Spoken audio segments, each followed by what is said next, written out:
one, the things that are attributed to the flesh, the lusts of the flesh.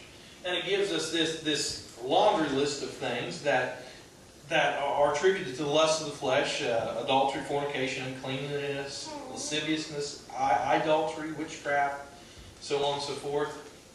And it says these are the things that we find come from inside of us when we let the flesh control us.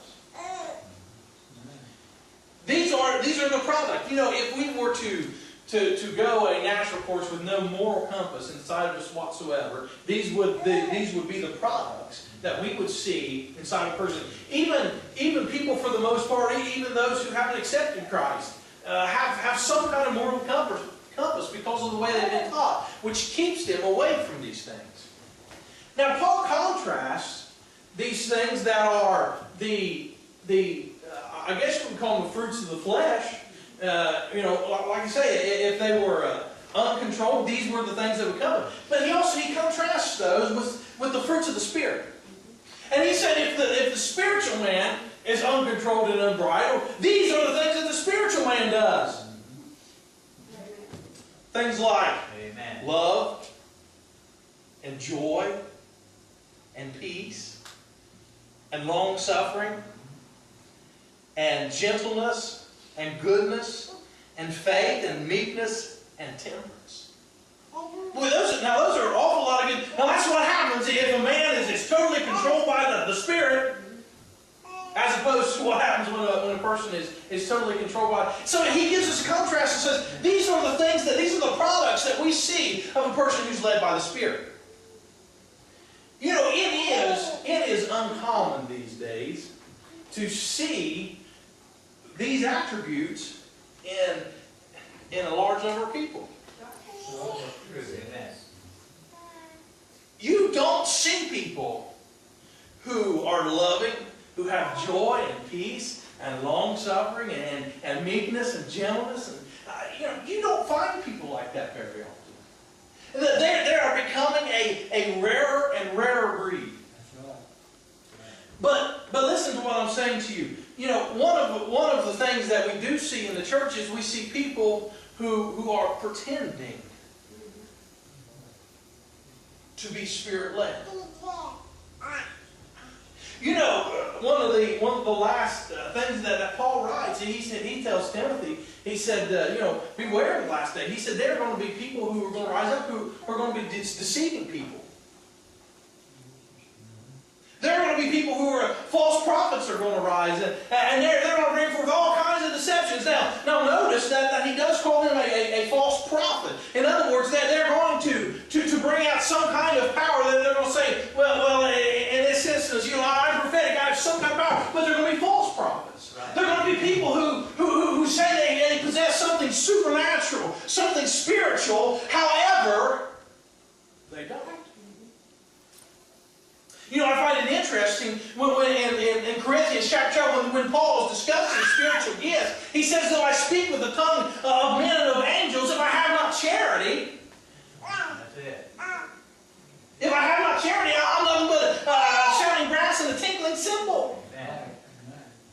So he's saying that it is possible for you to fake the gifts of the Spirit. It's possible for someone out there to demonstrate something that's not authentic, that looks and resembles the gifts of the Spirit. But you cannot counterfeit the fruits of the Spirit. Amen.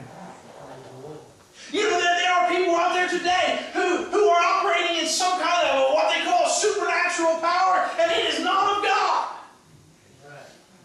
Well, how do you know that? Because they don't have the fruits of the Spirit. Now, I want to read you something back in Matthew, and hopefully I've got a bookmark there. Because if not, I do. Wait a minute. How did that happen? Right? I'm just kidding. I'll put it there. This is Jesus talking. In Matthew chapter 7, verse 15. I want you to listen to what Jesus has to say. He said, beware of false prophets. Once once again, these are people who are false, but they, he denotes them as prophets. They're people who say they have some kind of prophetic power, some kind of supernatural power, some kind of intuition that's not normal. So he calls them people who are going to come to you and say they have some sort of power.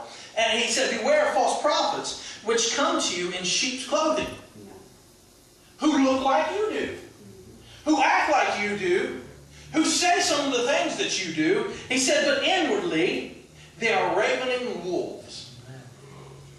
He said, ye shall know them, listen to this, by their fruits. Amen. Anybody here think that's a coincidence? I don't either. I don't either.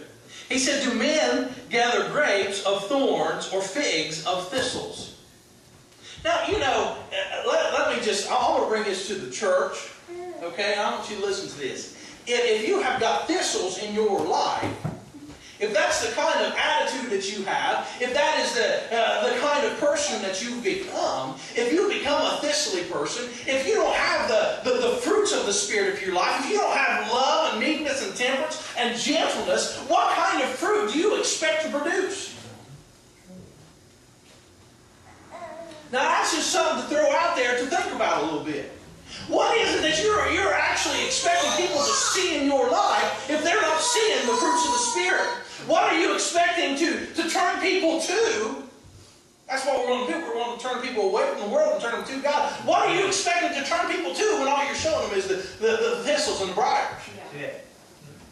Amen. Even so, every good tree bringeth forth good fruit, but a corrupt tree bringeth forth evil fruit. A good tree cannot bring forth evil fruit, neither can a corrupt tree bring forth good fruit. Every tree that bringeth not forth good fruit is hewn down and cast into the fire. Wherefore, by their fruits ye shall know them. Amen. It is time the church starts getting back to fruit bearing. Right. I'm not talking about fruit bearing as in just having souls saved. Okay? Souls will get saved if you are bearing the kind of fruit in your life of love, joy, peace, gentleness, meekness. Listen, folks. I want to make this real simple, and so we all get it. If we get back to making the fruit of our life gentleness, and that's not one you hear about a whole lot in church, gentleness. Have you ever? I remember back when I was a kid, we used to raise chickens. My favorite time of the year is when we would go to the feed store and we would go pick us up a bunch of those little chicks.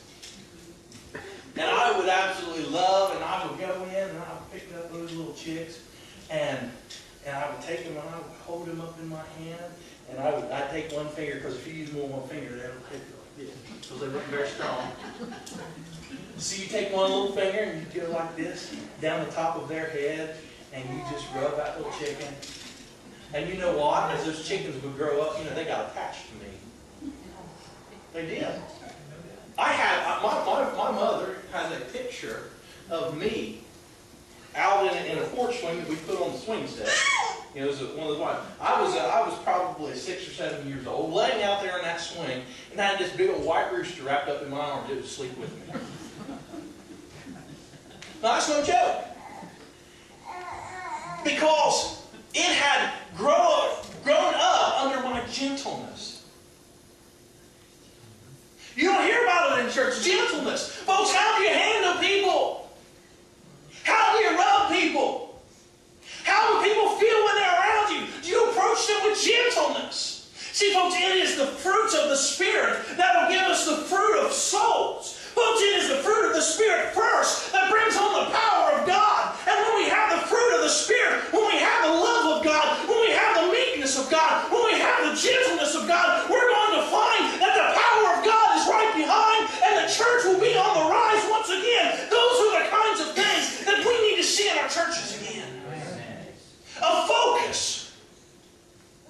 principles and on the fruits that come with being a spiritual man or woman. Amen. I don't know about you, but that is the kind of direction that my life needs to go in order for me to be fruitful.